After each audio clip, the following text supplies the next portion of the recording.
out the bed though.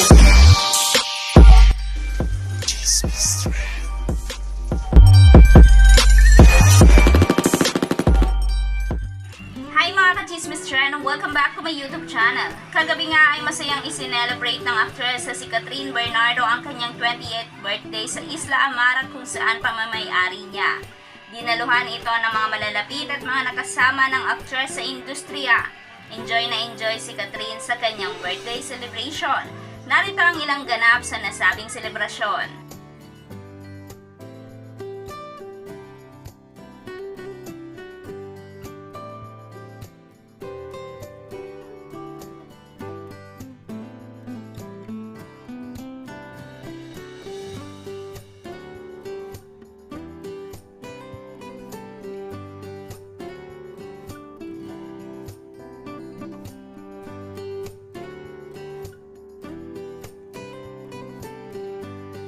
Ito rin ang kauna-unahang birthday celebration ni Catherine na hindi kasama ang kanyang ex na si Daniel Padilla.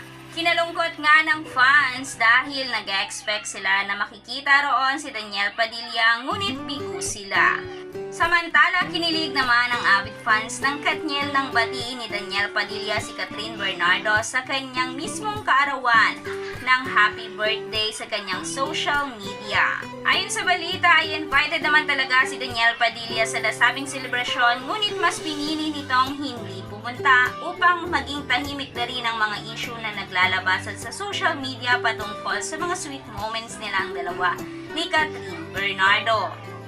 Dagdag pa nila ay may separate na selebrasyon nga raw si Catherine Bernardo kasama si DJ at kani-kanilang mga pamilya sa mga susunod na darating na araw. Kayo mga ka-Chismis Trend, ano ang opinion nyo sa usapin na ito?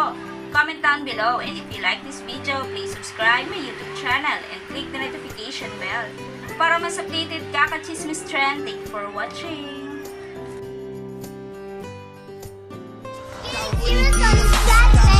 Throwing hundreds when I wouldn't be